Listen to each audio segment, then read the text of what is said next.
say that you can't love anyone until you love yourself. Have you heard that?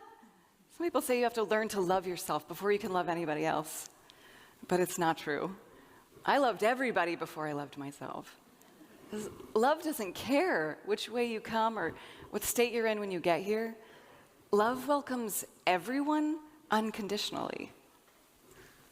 Oddly, so do focus group moderators, which is how and why I learned to do it.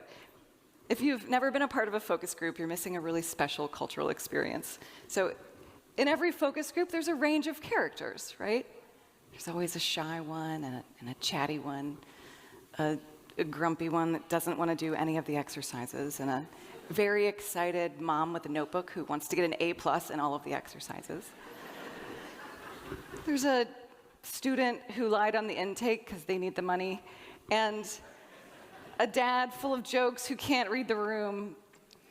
And usually there's one ex-military guy who keeps staring at the two-way mirror suspiciously.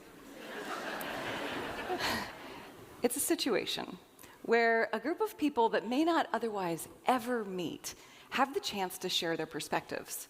And it's my job as the moderator to make sure that they all get heard. Now, it's not quite a classroom, it's not group therapy, and while the community feel has some elements of holiness, probably no one would call it a spiritual experience. I mean, no one else.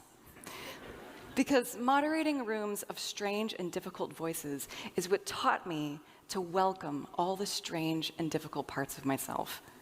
No kidding. I start every morning meditation with the same opener I use as a focus group moderator. Thanks, everyone, for being here. Your input is valued.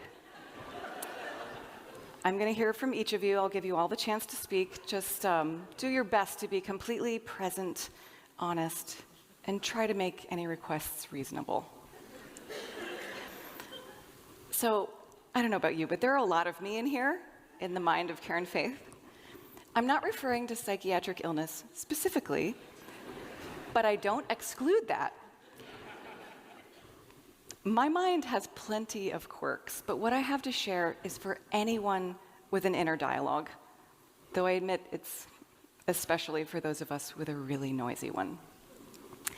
So I noticed some time ago that I was arguing with myself, and then I wondered, if I didn't agree with me, who is I and who is me in that scenario? And it turned out that there are quite a few of me. There's a really sentimental, emotional me, and an intellectual, analytical me. Those two argue a lot. There's a me who loves being on stage. There's another one who's pretty shaky at the moment. Some of us, at this time I include you, some of us regard these as feelings or thoughts, and maybe we've done our personal homework accepting that we can have conflicting feelings at the same time. We can be excited about a new job and also dread going back to work. We can be tired and want to stay up. We can adore someone who also annoys us. We can love someone who has badly betrayed us. We know this. And when we're honest and rational, we can see that these are common experiences, that we're not crazy to both love and hate camping.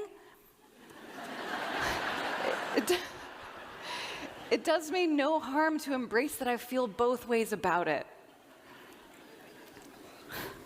But what about the thought that I'm worthless, that I don't belong here, that the mistakes I've made are unforgivable, that the bad things that happen in my life were my fault? Those thoughts are just as real as the rest of them, but they're harder to live with. And they send many of us to therapy, or to yoga, or the nearest bar, which more or less describes my daily commute for many years.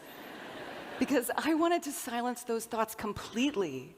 And let me tell you, I tried. I have done every kind of therapy I have ever heard of. I have done talk therapy, energy healing, body work, hypnotherapy, soul retrieval, the tapping stuff, the thing with the lights.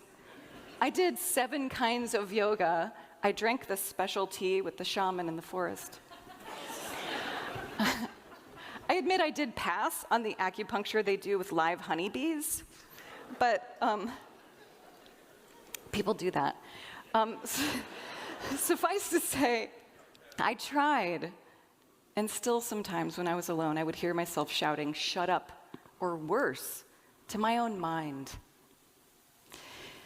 In my work as a people researcher, it's my job to practice empathy with strangers, to receive everything I can about their world in order to understand them as deeply as possible. Now, it's noteworthy that I found this career at a temp job writing meeting notes when my supervisor noticed that I wasn't just paraphrasing conversation, I was recording body language, microexpressions, tonal shifts, specific verb choices. What neither of us knew then is that the qualities which made me seem skillful were the symptoms of complex post-traumatic stress, the most reasonable results of an appalling upbringing, and a fact I share, not to set me apart from you, but to welcome you in here with me. Everyone in this room has walked through something difficult in order to be here. And I want you to know that whatever path you've taken to get through it is honorable. Whether you never talk about it, whether you write bad poetry about it, whether you make tons of money prosecuting it, or if you just hit the gym like a champ to sweat it out of your body, there is truly no wrong way. There are some ways that cause other problems. You know the ones.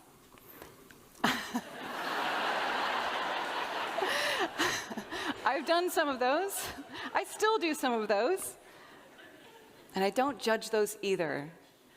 Because gifts and curses are buy one, get one. And mine were no exception. My early life gave me heaps of shame and a splintered sense of self, hence all the different me's. But it also gave me super antennas for the emotions of others. This hypervigilance made me a certified mess of a person, but a damn near wizard-level observer. So I got to work. In the last 20 years, I've shadowed people in their homes, at their jobs, while they shop and drive and go on dates. I ask them to be honest and vulnerable with me, and to do this, I practice something that I call unconditional welcome, which is like a researcher's neutrality, but a little extra. The day I discovered it, I was sitting in the living room of a research subject. She was a very unpleasant woman, if I'm honest, feeding French fries to an infant as she snapped at me that she would never have her children vaccinated, not even to protect them from polio, because she didn't know what was in those shots. Now, never mind that she said this an inch of ash deep into a Virginia Slim, right? I was judging her. I know, I'm not proud of it, but at least one of me is a jerk.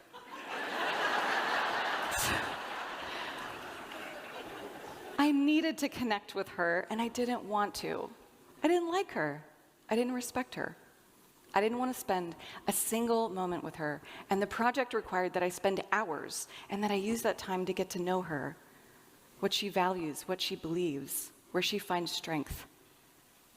Researcher neutrality was unavailable to me at the time, so I had to get out the big guns.